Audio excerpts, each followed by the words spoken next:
Final. Arsenal akhirnya masuk final. Ini adalah kali pertama mereka bermain di partai puncak sejak terakhir di final Piala FA 2020. Untuk mencapainya, The Gunners sukses mengalahkan Chelsea dalam pertandingan yang dramatis di tengah pekan ini. Lalu, gimana ketatnya duel taktik yang terjadi? Pertama, cara The Blues bertahan. Chelsea datang ke pertandingan ini dengan pola yang berbeda. Biasanya, The Blues memakai formasi 4-2-3-1. Namun untuk laga ini, Liam Rowe Senior memilih skema 5-2-3. Ketika bertahan, Chelsea memakai pola tersebut dengan pendekatan zonal marking. Artinya, para pemain mereka lebih berfokus untuk menjaga ruang dibanding mengikuti lawan secara perorangan. Meskipun demikian, Chelsea tetap meminta para pemainnya untuk melakukan pressing. Misalnya, para pemain sayap ditugaskan untuk melakukan press terhadap bek tengah Arsenal. Sedangkan striker mereka, João Pedro, ditugaskan menutup jalur operan ke lini tengah sekaligus melakukan pressing terhadap gelandang Arsenal yang bergerak turun. Ketika Arsenal berupaya melakukan progres lewat tengah, maka duet Moises Caicedo dan Andre Santos akan segera menekan para gelandang tim tuan rumah. Dan lebih jauh, jika mereka bermain ke samping, maka duet back sayap akan segera naik untuk melakukan pressing. Taktik inilah yang membuat The Gunners sempat kerepotan untuk melakukan progres, terlebih di babak pertama. Kedua, pola pertahanan Arsenal.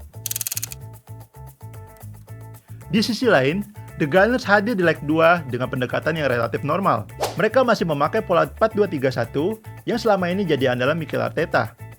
Namun, ketika bertahan, pola ini berubah sedikit menjadi 4-1-4-1.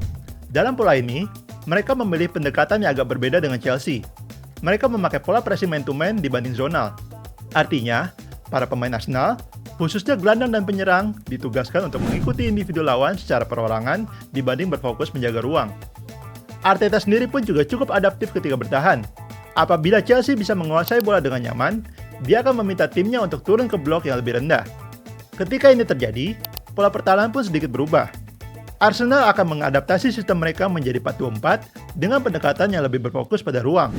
Mereka menggunakan ini demi menjaga kerapatan dan memaksa Chelsea bermain lewat samping atau melakukan umpan-umpan panjang. Rapatnya taktik pertahanan kedua tim menjadi alasan mengapa pertandingan berjalan sangat alot. Ketiga, adaptasi Chelsea.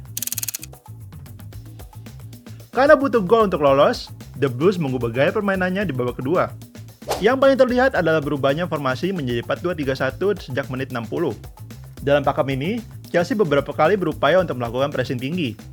Pendekatan yang mereka pakai berubah menjadi lebih berfokus pada perorangan atau man-to-man. Perubahan taktik juga dapat dilihat dalam fase penyerangan.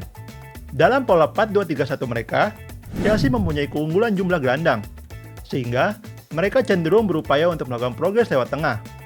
Meski beberapa kali dapat masuk ke sepertiga akhir, namun The Blues gagal mencetak gol. Malahan, Arsenal yang sukses menjebol gawang tim tamu. Adalah Kai Havertz yang menjadi penentu kemenangan The Gunners lewat sepakannya di penghujung laga. Akhirnya, final lagi. Arteta sukses bawa Arsenal maju ke pertandingan final setelah puasa selama 6 tahun.